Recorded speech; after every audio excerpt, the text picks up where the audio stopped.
Pasos para determinar si una ecuación diferencial es ordinaria o parcial. Entonces, si la ecuación diferencial o las ecuaciones diferenciales cumplen con uno de los tres casos, adquiere esa clasificación.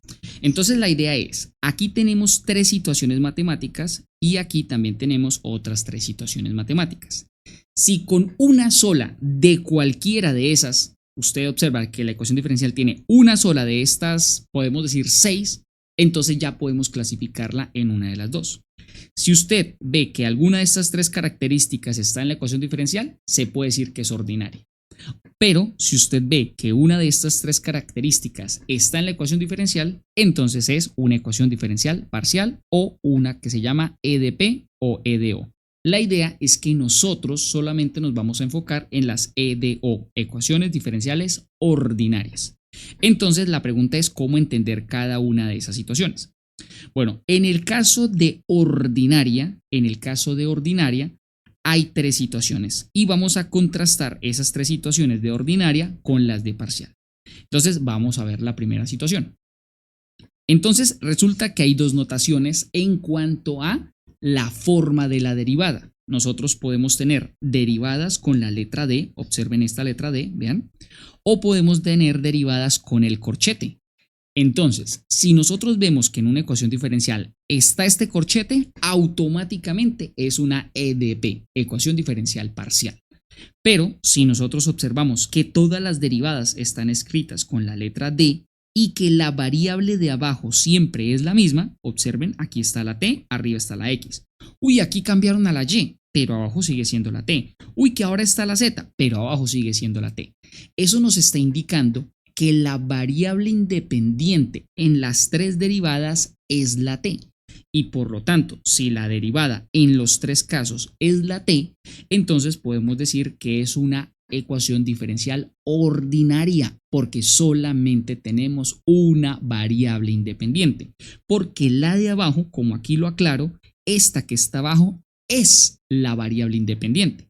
Ahora, si nosotros vemos que solamente una de las letras tiene la comita, la coma, esta comita que está acá, voy a tratar de señalarla, esa comita significa que es una ecuación diferencial ordinaria porque solamente depende de una variable. Entonces, la que tiene la coma, solamente una de las variables tiene la coma, entonces es una ecuación diferencial ordinaria. O si en la parte de abajo, la variable que está en la parte de abajo es la misma, entonces también es una ecuación diferencial ordinaria. Eso es en la forma de la notación para descubrir si es de una o de varias variables independientes. Otra situación está en la forma diferencial. Nosotros sabemos que las ecuaciones diferenciales pueden estar en forma de derivada, como en este caso, así, o en forma diferencial de X y de Y. Entonces, si una ecuación diferencial tiene tres diferenciales o tres variables o más, ¿sí? Tres variables o más, automáticamente decimos, oiga, esa ecuación diferencial es una ecuación en derivadas parciales porque tiene tres diferenciales, o sea que tenemos varias variables independientes. Entonces la idea es que una ecuación diferencial ordinaria máximo puede tener dos diferenciales, por ejemplo acá el de X y por acá el de Y. Entonces cuando tiene solamente dos diferenciales y dos variables, pues podemos decir que es una ecuación diferencial ordinaria. Claro, esos diferenciales tienen que ser consistentes con esos diferenciales. Entonces ahí es donde tenemos que decir que eso es ordinario. Pero si nosotros vemos que la ecuación diferencial, cuando vemos la notación, en ella, esa notación tiene varios diferenciales, entonces descubrimos que es una ecuación diferencial parcial, porque hay varias variables independientes. Entonces, para que tengamos en cuenta, por ejemplo, esta otra situación, miren, la comita la X, la comita la Y, la comita la Z, significa que las tres están derivadas respecto a la misma variable independiente, que en este caso usualmente es el tiempo.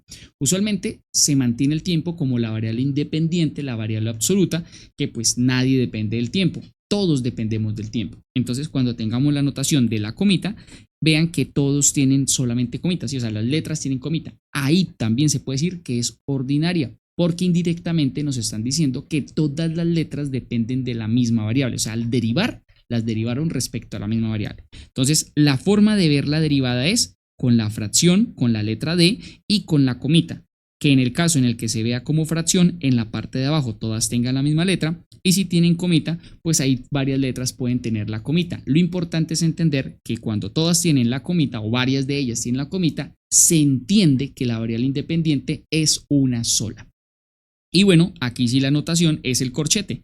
Si cuando vemos la ecuación diferencial hay corchetes, pues automáticamente sabemos que es una ecuación diferencial parcial.